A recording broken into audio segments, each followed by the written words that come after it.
Olá, meus amigos, Deus abençoe a todos em nome do Senhor Jesus. Eu queria iniciar essa programação chamando a atenção das pessoas que estão verdadeiramente interessadas na salvação de suas almas. Há muitas pessoas nesse mundo que querem Jesus, que querem a salvação, mas não querem pagar o preço, não querem negar-se a si mesmo, não querem tomar a sua própria cruz, não querem seguir Jesus. Em outras palavras, há muitas pessoas que querem a salvação, mas não querem abrir mão das suas próprias vontades, da sua própria vida aqui neste mundo.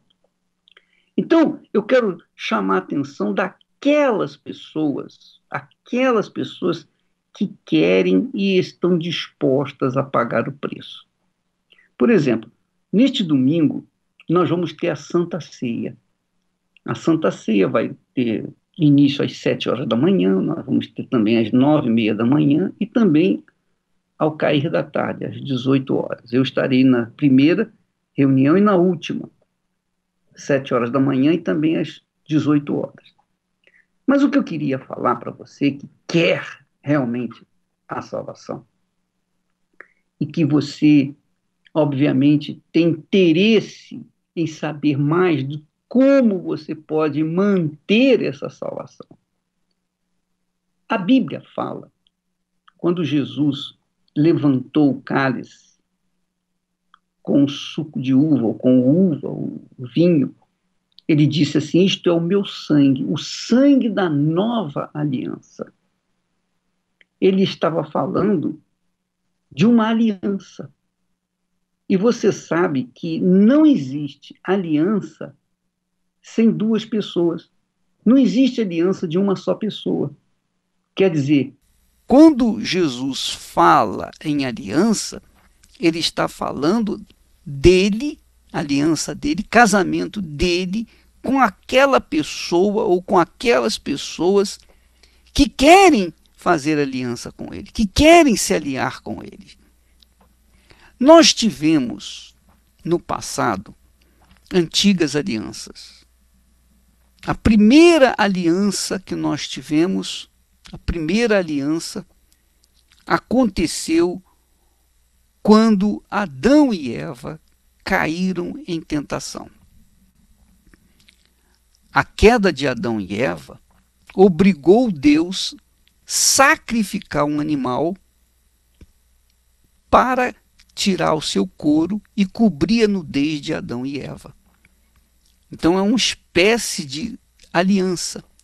Deus estava profetizando a morte do seu filho Jesus no futuro para a salvação dos que creem, daqueles que creem. E nessa altura, quando Deus mata um animal para tirar o seu couro, o sangue daquele animal, tipificando Jesus, era um sinal de que Deus aceitava aliar-se com Adão e Eva. Mas eles também teriam que fazer a sua parte. Eles também teriam que aceitar os termos dessa aliança. Porque uma aliança exige a participação de duas pessoas, pelo menos. Não existe aliança sem duas pessoas, com uma pessoa.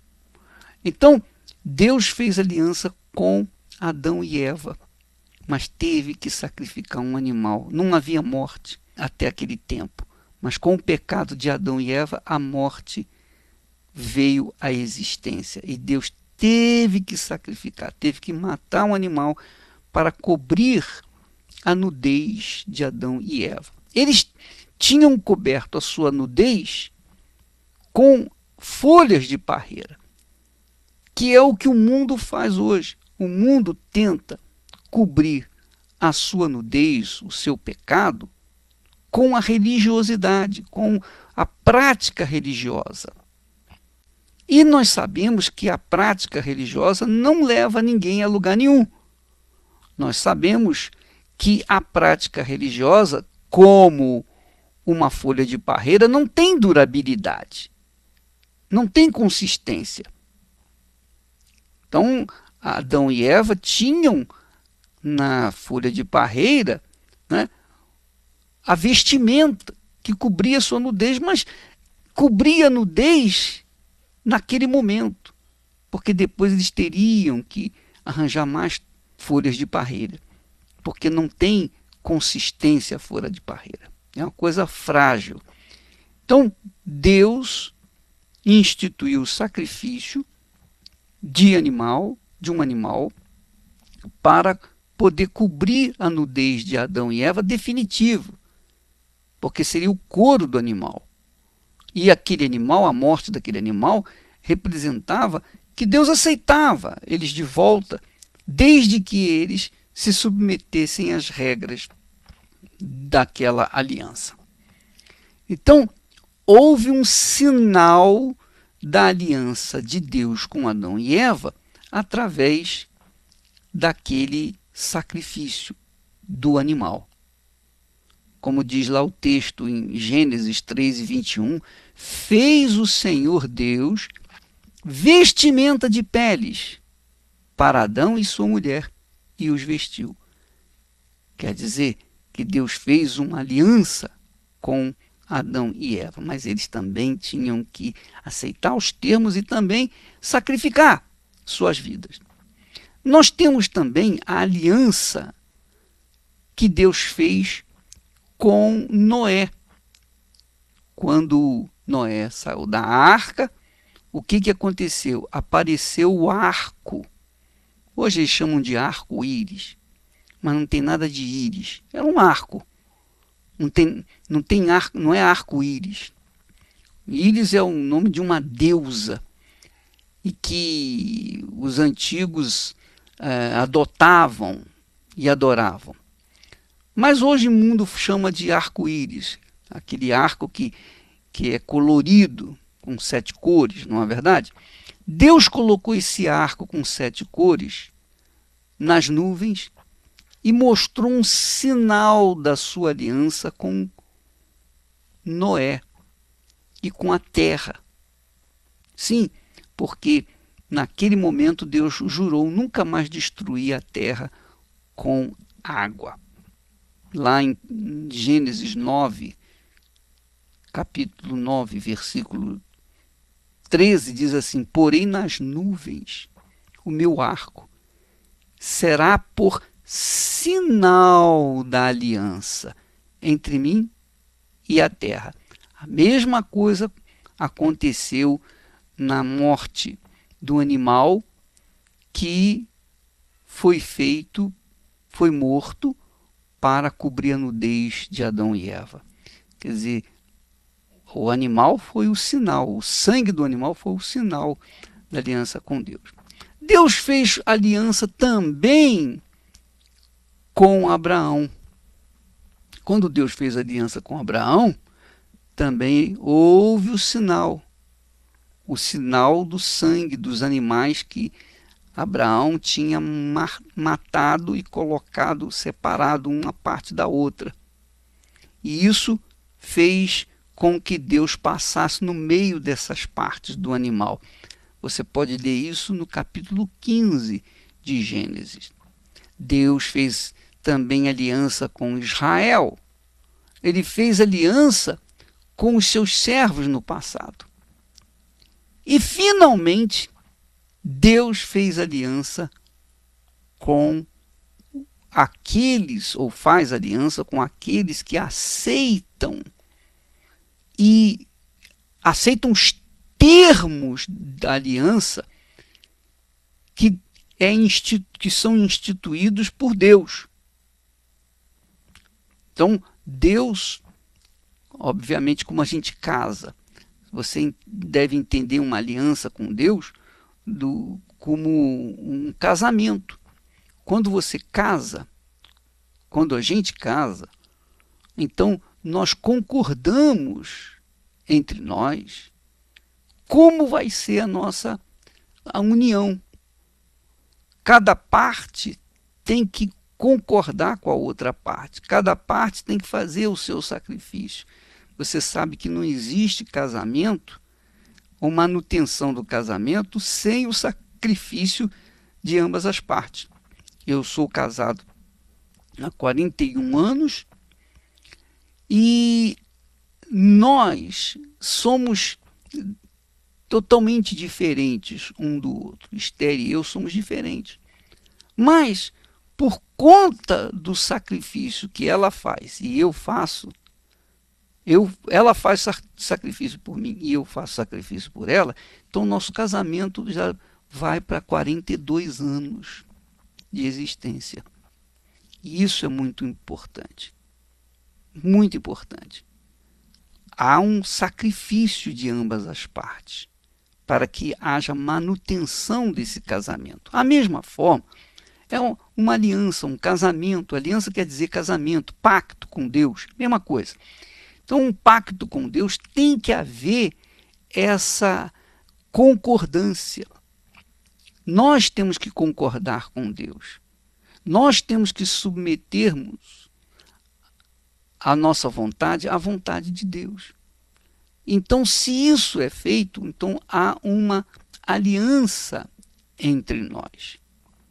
Minha amiga, meu amigo, neste domingo nós vamos ter a Santa Ceia. E eu queria convidar a todos para participarem dessa Santa Ceia de forma consciente. Você não vai vir participar da Santa Ceia de maneira inadequada. Você não vai vir participar da Santa Ceia como um hábito costumeiro da igreja, quando mensalmente nós temos 2 Santas Ceias. Não, você vai vir participar dessa Santa Ceia consciente da sua participação, da sua concordância no seu sacrifício, da mesma forma como o Senhor Jesus sacrificou a vida dele por você, por mim, por cada um de nós. Então, nós vamos concordar, nós vamos entrar em acordo antes de nós participarmos da Santa Ceia. É por isso que o apóstolo Paulo diz assim: quem participa da Santa Ceia indignamente, quer dizer, quem participa da Santa Ceia sem aquela consciência do seu sacrifício, do sacrifício da sua vida no altar, então está participando de uma Santa Ceia de forma indigna. Porque se uma pessoa não aceita os termos de uma aliança com Deus, como é que ela pode participar da Santa Ceia, do sangue de Jesus? Quando Jesus levantou o vinho, o cálice de vinho, disse: isto é o meu sangue, o sangue da nova aliança. Quer dizer, o sangue que eu dei por você. Agora você também tem que dar o seu sangue por mim. Então é toma lá, dá cá. Tem que haver essa concordância mútua da parte de Deus para conosco, da parte nossa para com Deus. Isso se chama aliança. E o sinal dessa aliança, é o pão e o vinho, que representam o corpo do nosso Senhor Jesus. Portanto, neste domingo nós teremos a Santa Ceia dessa forma. E se você não está preparado para vivenciar essa aliança com Deus, para viver essa aliança com Deus, esse casamento, esse pacto com Deus, através do Senhor Jesus, então, minha amiga, nem participe. Não participe da Santa Ceia, porque a Santa Ceia é uma bênção para os que têm direito, mas uma maldição para os que não têm direito. Essa é a realidade. A Santa Ceia é uma faca de 2 gumes. Para os que têm direito, a pessoa senta à mesa com o Senhor e bebe e come do pão e bebe do cálice. mas para os que não têm direito é uma maldição. Por isso que o apóstolo Paulo fala lá no capítulo 11 de 1 Coríntios, que há muitos entre vós doentes e não poucos os que dormem, quer dizer, que já morreram. Por quê? Porque participaram da Santa Ceia indignamente. Então prepare-se neste domingo, prepare-se espiritualmente, prepare-se na fé. O bispo, eu vou ficar em jejum. Tudo bem, você pode ficar em jejum como você quiser, mas o mais importante não é o jejum, não é o jejum. O mais importante é a sua vida no altar, é a sua dedicação, é você viver uma vida cuja consciência está limpa, você tem a sua consciência perfeitamente limpa. Então, por exemplo, se você tem alguma mágoa de alguém e faz jejum para participar da Santa Ceia, não vai adiantar nada. É melhor você comer, beber à vontade, porque esse jejum não vai funcionar. Só funciona se você tirar de dentro de si essa mágoa. Você tem que arrancar essa mágoa de dentro do peito para que então possa participar da Santa Ceia. Então, uma pessoa com o coração magoado, uma pessoa com o coração sujo, como é que ela pode sentar à mesa do Senhor? Seria indignamente se ela sentasse. Então, neste domingo, nós estamos convocando todas as pessoas que participam da Santa Ceia para fazerem um exame introspectivo antes de vir e resolver os seus problemas. Resolver os seus problemas pessoais, quer dizer, problemas espirituais, como mágoa, rancores, e enfim, você ofendeu alguém, você está magoado com alguém, então você tem que perdoar, você tem que se limpar, você tem que estar livre para poder, então, participar da Santa Ceia neste domingo. Amém? Então, nós vamos fazer agora a oração e você que vai participar da Santa Ceia, prepare-se desde já. Verifique, analise, faça uma autoanálise, examine-se a si próprio antes de vir neste domingo participar da Santa Ceia, tá bom? Vamos falar com Deus.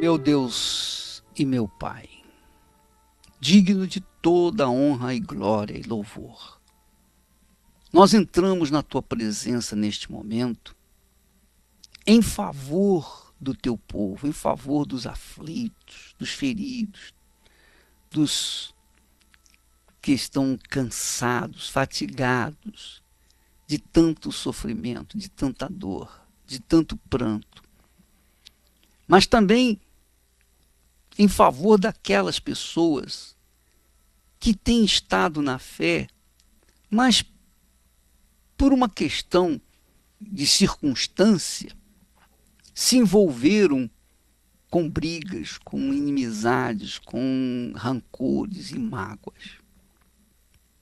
Nós estamos, meu Senhor, fazendo uma convocação geral para que todo o teu povo venha participar da Santa Ceia, mas antes ele deve estar limpo, lavado, purificado. Ele deve estar preparado para participar da mesa do Senhor.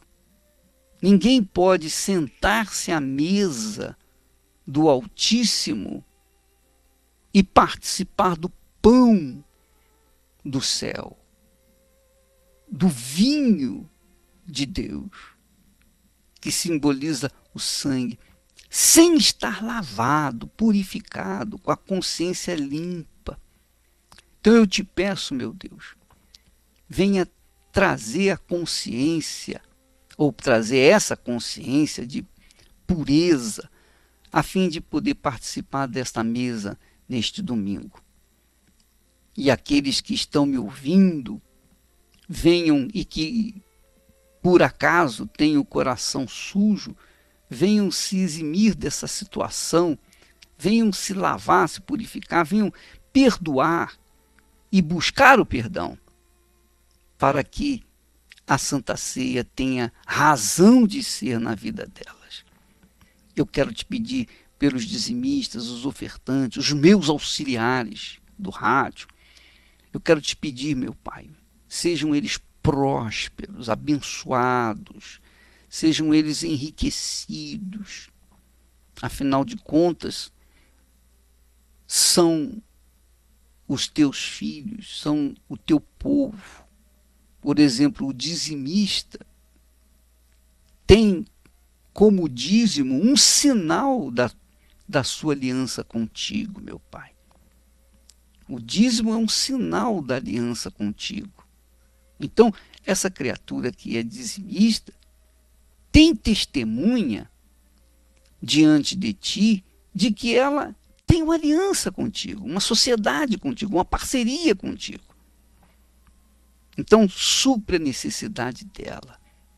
Faça acontecer o que ainda não aconteceu, mas prospera o teu povo, meu Pai. Falo rico, para que o teu nome seja glorificado nele. Também te peço pelos meus auxiliares, os pastores, os bispos, os obreiros, as obreiras, todos os que fazem parte da Igreja Universal do Reino de Deus, que nos ajudam. Sejam todos guardados, protegidos. Livra-nos a todos, ó Deus, dos males físicos e espirituais. Livra-nos das enfermidades, das doenças, dos acidentes. Livra-nos, Senhor, de tudo que é ruim que tem acontecido neste mundo. Também te peço, erga mulheres e homens de fé, nascidos de ti, meu Pai, para nos ajudar a buscar aquelas pessoas que estão caídas, prostradas, desanimadas, tentando suicídio, querendo morrer. Ó, meu Deus, nós te pedimos, ajuda-nos com pessoas para que nós possamos ajudar aqueles que precisam de ajuda. Eu te peço, venha o teu reino sobre todos os que nós alcançamos, que todos que nos ouvem, meu Pai. E faça-se a tua vontade na terra como é feita no céu. Livra-nos de cair em tentação. Perdoa-nos como nós perdoamos aos nossos devedores. Porque teu é o reino, o poder e a glória para sempre. E todos os que creem digam amém. E graças a Deus. Deus abençoe a todos e até amanhã em nome do Senhor Jesus.